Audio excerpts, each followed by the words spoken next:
amado, bem-vindo de volta à nossa escola bíblica. Nós estamos falando sobre o livro de Isaías e nós já estamos quase no final do livro. Então, pega a sua Bíblia, pega o seu caderno de estudos, ora o Senhor, pede a Ele discernimento, entendimento, conhecimento, sabedoria, pede a Ele proteção para que nós possamos desvendar dos seus mistérios.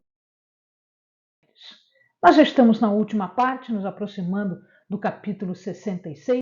Mais especificamente, nós estamos na penúltima subdivisão desta última parte e falaremos hoje do capítulo 63, de uma parte do capítulo 63 até um pedaço do capítulo 64. Na verdade, o 64, porque ele só tem poucos capítulos, poucos versículos. Nesta parte, do 63:7 até o 64:12, o que acontece aqui é uma oração, é uma manifestação do profeta, é o profeta que está falando agora e é ele que está intercedendo. Então, ocorre uma oração de louvor e de graças. Os principais aspectos desta oração são os seguintes, é o que a gente vai ver nesse vídeo. Ele fala de exílio, então o exílio aqui é o resultado do julgamento do Senhor em relação ao pecado deles. Então, houve o julgamento, o Senhor os condenou ao exílio. Portanto, este exílio está representando um sofrimento, está representando uma penúria, está representando a angústia em que o povo estava. E o profeta então intercede. Mas quando nós fazemos uma intercessão, o profeta nos ensina aqui. Toda vez que nós intercedemos, toda vez que nós oramos, nós precisamos começar por uma ação de graça e de louvor. Então, aqui o profeta se refere, ele vai relembrar todas as benignidades do Senhor, tudo que o Senhor fez para o povo. Então, ele relembra os seus atos gloriosos e dos louvores que o povo deve oferecer a ele, porque ele é o único digno de todo louvor. Ele fala da bondade, da benignidade de Deus. Sim, Deus sempre foi benigno, sempre foi bondoso para com Israel. Ele sempre teve uma disposição de coração amorosa, misericordiosa. E, portanto, ele era sempre generoso em cumprir, em suprir as necessidades do povo. Ele sempre foi amigo do povo. As suas misericórdias aqui, elas estão sendo oferecidas para o povo por causa da angústia que ele sofria. A graça de Deus, que é derramada por Deus para o seu povo, um povo que é débil e um povo que é pecador, que foi punido com o exílio, mas que agora, precisa receber da sua benignidade, da sua misericórdia. Ele chama o povo de meu povo, porque o Senhor tornou este povo como seu. Ele o faz isso na época dos patriarcas, ele o faz isso na época do exílio egípcio, do êxodo, quando ele conduziu este povo para Canaã, e agora ele o faz de novo da mesma forma, porque o amor que ele sente é o mesmo amor. Deus é imutável, ele não muda. O sentimento que ele tem pelo povo sempre foi e sempre será o mesmo. Ele está sendo movido por amor e um amor paternal. Este povo é o seu povo, por isso ele o chama de meu povo. A ligação de Deus sempre foi a mesma. E aqui a gente vai observar isso de novo. A ligação de Deus com o povo, ela é tão profunda, ela é tão íntima, que se o povo estava angustiado, o Senhor está angustiado. Se o povo está aflito, o Senhor está aflito. Então, ele se angustia pela angústia do povo, ele se aflige pela aflição do povo. E através do seu anjo, e aqui na minha Bíblia o anjo está em letra maiúscula, isso significa que é um personagem especial. O seu anjo, ou o anjo da sua presença, os salva. Quem é esse anjo que salva e que traz a remissão, a redenção, conduzindo-os desde o tempo da antiguidade até os nossos dias? O anjo aqui é o próprio Senhor Deus, mas ele é distinto do Deus Pai. Ele está falando do anjo segunda pessoa da Trindade, o Senhor Jesus, o Cristo, o segundo componente da Trindade. É ele, é o Cristo, né? É o Deus Filho, né? É o Deus, a Trindade é composta de Deus Pai, Filho e Espírito Santo. Então, Deus aqui é o Filho, é o Cristo. É esta segunda pessoa quem vai trazer à luz a obra de redenção. É ele que vai realizar a obra que foi prevista e determinada por Deus Pai. É ele que revela Deus Pai. É ele que vai mostrar a Israel Deus Pai. É ele o mensageiro, o mediador, o redentor, o salvador. É esta pessoa que está indicada aqui como anjo da sua presença. A oração de arrependimento agora vai se transformar, né, em petição também. Porque do primeiro momento ele faz o louvor, a glorificação, ele exalta as qualidades de Deus e agora ele começa a falar do pecado do povo, do arrependimento. Então, acontece aqui na passagem um contraste entre o pecado dos filhos com a bondade, né, demonstrada para os pais. Deus foi bondoso para os pais. E por que os filhos estão sendo rebeldes? Então, esta oração agora, ele se transforma numa denúncia, num reconhecimento de pecado, um pedido para o perdão, portanto, um arrependimento e uma petição, um pedido que vai ser feito a Deus. Então, a sequência é sempre esta. A sequência é louvar ao Senhor, pedir perdão e aí, no final, as petições. Tá? Eles foram rebeldes e eles resistiram ao Espírito. Este Espírito de graça que estava agindo no povo e que era o Espírito que estava executando o plano da redenção, que guiava o povo, este foi resistido pelo povo. Portanto, este Espírito de graça, de revelação, foi recusado. Este era o pecado de rebeldia. Então, eles recusaram, eles resistiram ao Espírito e ao próprio Deus. A recusa é uma rebelião. O não aceitar é uma rebelião. Então, ele começa a falar de todas as punições a que o povo estará sujeito, porque o pacto dizia isso. O pacto dizia que eles seriam abençoados, eles receberiam estas bênçãos se eles honrassem o pacto, fizessem a sua parte. Como eles não fizeram, então nós vamos lembrar aqui na história todas as vezes, desde o tempo de Moisés, na saída do exílio egípcio, quando eles estão no êxodo, no deserto, todas as vezes em que eles renegaram a Deus, que eles renegaram o Espírito, eles renegaram a direção do Senhor.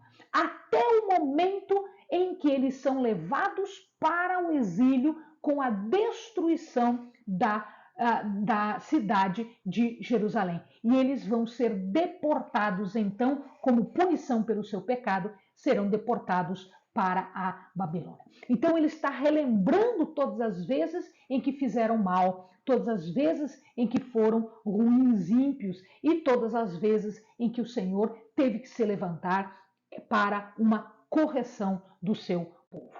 O Senhor sempre guiou o povo, do Egito até Canaã, e depois dentro de Canaã, na conquista de toda a terra. Mas ele fez isso para criar para si um nome glorioso. E o povo se achava muito importante e acabou não dando tanta importância e não cumprindo aquilo que o pacto estava trazendo, de louvor, de honra, de ter a Deus como único Senhor e de respeitar todos os seus mandamentos. A oração do profeta agora é que Deus, uma vez glorificado, louvado, uma vez que receba os pedidos de perdão, o reconhecimento da culpa do povo, que ele agora olhe lá dos céus para a terra e veja a angústia do povo. O lamento é que todas as vezes que o povo pediu auxílio, Deus não se manifestou. Deus esperava em vão, o povo esperava em vão a manifestação de Deus, exatamente porque Deus estava punindo o povo. Então, agora a oração é que Deus veja isso, Deus esqueça, perdoe os pecados e que venha em socorro do seu povo. Venha demonstrando poder, venha demonstrando a sua soberania.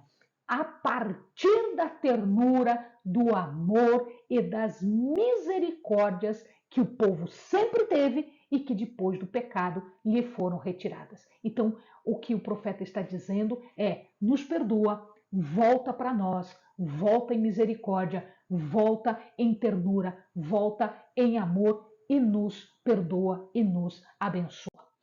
O fundamento deste lamento é que Deus era o Pai. Então, quando a gente fala da Trindade, a gente fala Deus Pai, Deus Filho e Espírito Santo.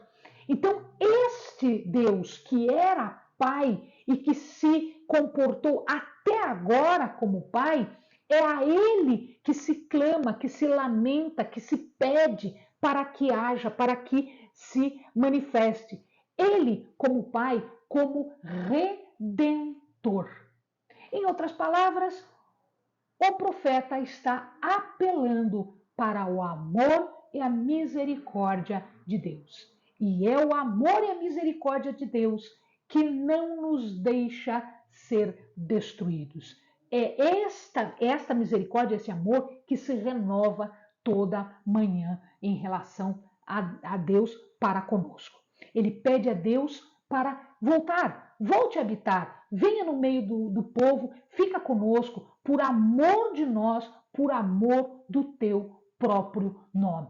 Ele deseja então, profeta, deseja então que Deus desça maravilhosamente, que ele rasgue os céus e venha em poder intervir a sorte de Israel, dando fim à angústia, dando fim ao sofrimento, dando fim à penúria. Ele deve vir com irresistível força, ou seja, com poder e glória, para mostrar para o mundo todo que aquele é o Deus poderoso, soberano sobre todas as nações e que aquele é o seu povo, os seus filhos, a nação santa escolhida e onde Deus habita, onde está a presença de Deus no meio do seu povo. O objetivo é que as nações todas, os inimigos todos, reconheçam o nome do Senhor e reconheçam que aquele é o povo de Deus. E para que as pessoas, tanto as de dentro quanto as de fora, experimentem quem é Deus. Experimentem a sua misericórdia, experimente o seu amor, o guardar o seu carinho, a sua ternura. E, ao mesmo tempo, fazer com que todas as nações que oprimem a Israel, o seu povo, tremam diante de Deus, porque reconhecem que este Deus é o único soberano, o poderoso Deus de todas as partes. Entretanto, Deus estava irado. Deus iria executar o seu juízo. O lamento, a oração, o pedido de Isaías que ele faz, ele não vai surtir efeito agora. Ele vai acontecer, Deus vai se manifestar desta forma, já prometeu em capítulos anteriores e ele vai reafirmar isso, ele vai agir em prol do povo, ele vai agir em benefício do povo, fazendo a redenção deste povo, fazendo a salvação desse povo. Mas, por enquanto, Deus está irado, porque o povo era pecador, era ímpio, era corrupto, era idólatra. A grande degradação deste povo, a degradação que este povo chegou foi tamanha que Deus via neles uma impureza tão grande que até os atos que eram corretos também eram tidos como impuros. O povo não tinha nada para mostrar a não ser que ele era um pecador. A mesma coisa acontecia no Antigo Testamento, lá nas leis, havia a proibição do leproso ir ao templo adorar ao Senhor. Ele não poderia se aproximar porque ele era impuro. A lepra o tornava impuro. A passagem aqui relembra a situação de um leproso. As pessoas iam para o templo, elas faziam adoração, elas faziam os sacrifícios, mas estes sacrifícios eram feitos de maneira correta, eles estavam obedecendo a regra, mas por pessoas impuras, de coração impuro. Então, aqui o profeta está comparando este tipo de adoração àquela feita proibida, feita por um leproso. Ou seja, o leproso não podia fazer oferta no templo, mesmo que fosse reto, mesmo que fosse exigido, ele como leproso não podia, porque ele não estava purificado, ele estava impuro. Portanto, tudo que ele fizesse, todos os seus atos eram impuros. Então Deus está comparando os iníquos, está comparando os impuros, está comparando os pecadores, os idólatras, a um leproso. E um leproso tinha que ser afastado. O castigo foi aplicado? Sim, o castigo foi aplicado. Mas ele foi aplicado porque o pecado trouxe ruína. O pecado fez com que Jerusalém fosse destruída e todas as pessoas, os judeus, fossem dispersos entre as nações. Portanto, ocorreu o cativeiro e o exílio. Então, o castigo é a aplicação disso, a ruína e a dispersão. Não havia ninguém. Então, Deus fala aqui na palavra, através do profeta, que ele está procurando alguém e ele se espanta que não tem ninguém para orar, para deter o Senhor, para dizer: Deus, olha para nós, Deus, vê que nós estamos te adorando, vê que nós queremos nos arrepender, Deus, né? Muda o teu juízo. Ele diz que ninguém se desperta, ninguém se faz de intercessor pelo povo diante de Deus. O profeta clama em favor do povo. Ele vai dizer: Deus, tu és o nosso Pai. Então, por ser o nosso Pai, ok, nos disciplina, mas nos perdoa, nos restitui, nos reconduz. A defesa de Isaías está baseada no relacionamento que Deus sempre teve com o povo. Deus sempre teve um relacionamento de meu povo. minha nação, nação separada, menina dos meus olhos. Essa relação que era íntima. Então, esse era o fundamento, essa era a base para a oração, a defesa de Isaías diante de Deus. Ele pede para que Deus não permita que a sua ira vá para sempre.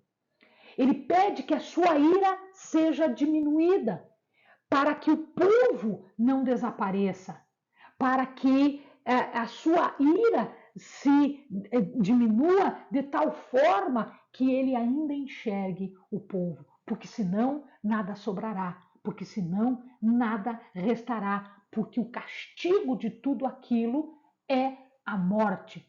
Então ele apela para a misericórdia, para o amor do Senhor.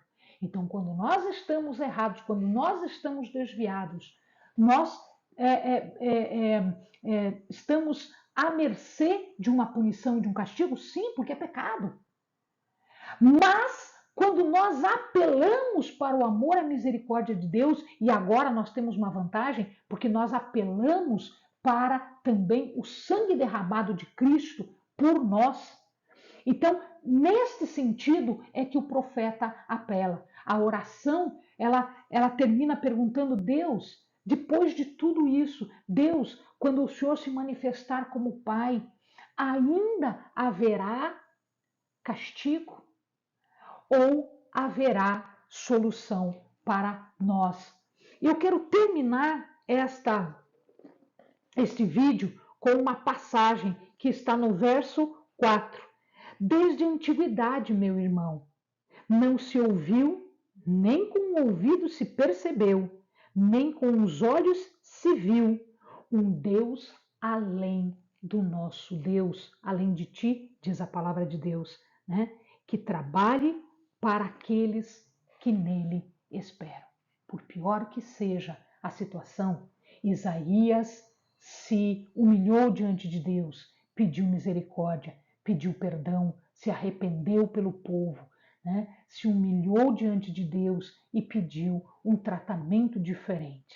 E não existe outro Deus que faça isso por amor, por misericórdia do seu povo e por amor ao seu nome, à sua glória, à sua soberania. Amém, amados? Bons estudos.